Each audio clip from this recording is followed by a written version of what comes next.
Üdvözletünk! Adódhat a kérdés, hogy most milyen apropóból vagyok itt és mi ez a sok termék. Szerintem azért már sokatok sejti, főleg aki ide tévedt a csatornára, hogy indítottunk egy új gameplay csatornát, aminek lesz egy kisebb pikantériája. Nem szeretnénk ugyanazt csinálni, amivel már tele van az internet, hosszú, félórás, unalmas gameplayeket, úgyhogy mi kitaláltunk valami mást. Mi úgy döntöttünk, hogy egy tömény, 5 perces vágott anyagot fogunk prezentálni, látványosan, izgalmasan, valamint a PC esetében kicsit koncentrálunk jobban, mint láthatjátok a személyi számítógépre. Ezáltal abban az esetben a játékokról egyfajta rendszer követelményszerű teljesítménytesztet is fogunk nyújtani. Na de, hogy miről is fog ez szólni pontosan, arra mindjárt rá is térnék.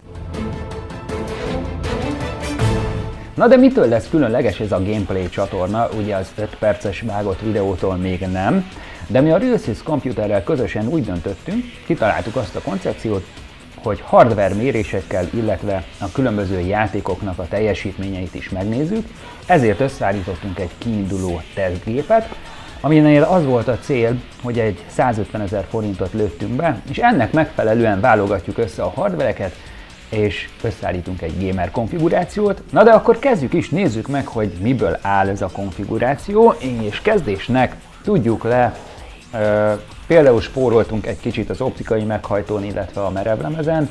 Egy sima, egyszerű LG DVD írónk van, valamint egy 500 GB-os VD merevlemezünk. Hát lehet, hogy az 500 GB nem sok, de úgy gondolom, hogy kiindulásnak elég lesz, bár jövőre jönnek olyan játékok, amiknek már 40-50 GB-os helyigényük is lesz, de nekünk most egyelőre megteszi. Van itt nekünk még házunk, illetve tápegységünk. Mindkét esetben a Cooler Master termékeinél döntöttünk, ugyanis nagyon jó árérték-aránnyal rendelkeznek, és a minőség sem rossz. Sőt, mi több, szerintem a Cooler Master egy eléggé jó. Egy 500 wattos tápot választottunk a Cooler Masterből, ami semmi különösebb extrát nem tartogat, tehát nem moduláris táp, egy sima 500 wattos tápegység. A ház valamivel érdekesebb, őt nézzük is meg egy kicsit közelebbről. Kezdjük az elejével. Nagyon nagy extra dolgokra ne számítsunk 10 000 forintért, de például itt az elején már van USB 3-as az előlapon kimenete, ami pozitívum, valamint szerintem 10 000 forintért számomra igencsak megfelelő dizájnt kapunk, ami nem elhanyagolható szempont, végül is ezt fogjuk bámulni elég sokáig. Oldalán van egy plexi ablakunk, aminek a jelentősége az, hogy itt is elhelyezhetünk egy 12 cm-es ventilátort, de ha már a ventilátorok szóba kerültek, akkor fussuk is át, hogy milyen szellőzést biztosíthatunk a K350-esbe, ugyanis van 12-es ventilátorhely lehetőség a háznak az aljában, az elejében egyébként már van egy alapból, illetve a tetejében is elhelyezhetünk egyet. Itt felül 12-est és a hátuljában egy 8, 9, illetve 12 centis ventit is rakhatunk. Hát, talán még annyit a szerelhetőséggel kapcsolatosan el lehet mondani, hogy kifejezetten jól lehet vele dolgozni, a kábelelvezetést meg lehet oldani, a Winchesterek, illetve az optikai meghajtók kibeszerelése könnyedén meg van oldva, úgyhogy szerintem a K350-es egy tökéletes ház lesz, ami árérték arányban megfelelő. Most pedig nézzük meg a komolyabb hardware elemeket, mik maradtak még itt nekünk. Hát kezdésnek rögtön nézzük a központi egységet. A mi választásunk egy 1155-ös Intel Core i5 3470-es 3,2 GHz-es processzorra esett, ami itt rögtön mellette egy gigabyte alaplapban fog helyet foglalni, azon belül is pedig egy B75MD3B-ben, amit nézzünk is meg közelebbről. Ezt a lapot főleg munkaállomásokba, irodai gépekbe szánja a gyártó, erre utal apróka mini ATX-es mérete is, azonban ez minket csöppet sem zavart abban, hogy jó árérték arányát kihasználva egy játékokra szánt PC-t alapozzunk rá. A legnagyobb problémák a két memóriaszlotból és a méretesebb VGA-kból adódhatnak, de ezzel számolni kell, mi is ennek tudatában raktuk össze a vasat. Kiemelnénk, hogy 4 darab USB 3.0 és egy SATA 3.0 csatlakozó is található rajta, ami esetünkben a videók rögzítésénél, vágásánál, a több száz gigabájtnyi adat mozgatásakor, na meg persze a külső adattárolók használata miatt elengedhetetlen. Folytatásban nézzük meg a memória frontján mire lehet idén számítani.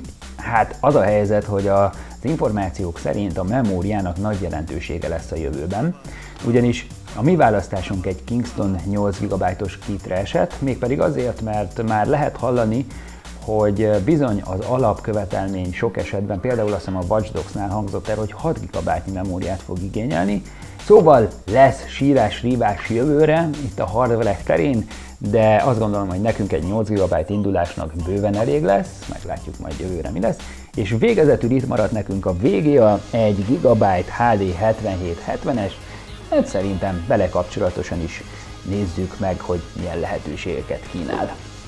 Végeredményben nem is akarok túlságosan részletesen foglalkozni a HD 7770-nel, elvégre külön fogjuk tesztelni a VGA-kat, most csak szögezzük le, hogy nem egy dögös modellről van szó, ellenben az egy 6 pines távcsati révén kedvező fogyasztást kapunk, amihez kifejezetten jó teljesítmény is párosul, köszönhetően a 28 nanométeres gyártás technológiának, ráadásul ez egy 1050 MHz-es OC-s modell 1 GB-nyi RAM-mal.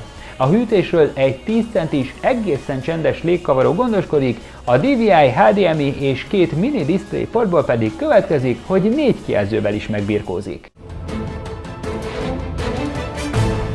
Hát kérem szépen, akkor ez lenne a kiinduló konfigurációnk, ezen fogjuk elkészíteni a felvételeket, ezen vágjuk is a videókat, illetve a méréseket is ezen végezzük el. Természetesen a korábbi gépeink feltűnedezhetnek egy-egy mérés erejéig. Hogyha valaki további információkra kíváncsi, akár a konfigurációval kapcsolatosan, vagy akár csak az árakat illetően, az nyugodtan látogasson el a RealSys Computer weboldalára, meg fog találni minden információt, de a videó leírásában is egy linket elhelyezünk az adott konfigurációra, úgyhogy tessék nyugodtan, áll mindenki a rendelkezésetekre, és mi pedig a jövőben igyekszünk több gépet is esetleg összerántani, hogyha igény mutatkozik rá, hogy minél szélesebb skálán tudjunk nektek értékeket prezentálni, valamint majd VGA-t is fogunk rendszeresen cserélni, úgyhogy én neki is fogok a szerelésnek, hogy minél előbb mehessenek a gameplayek. Köszönöm a figyelmeteket, sziasztok!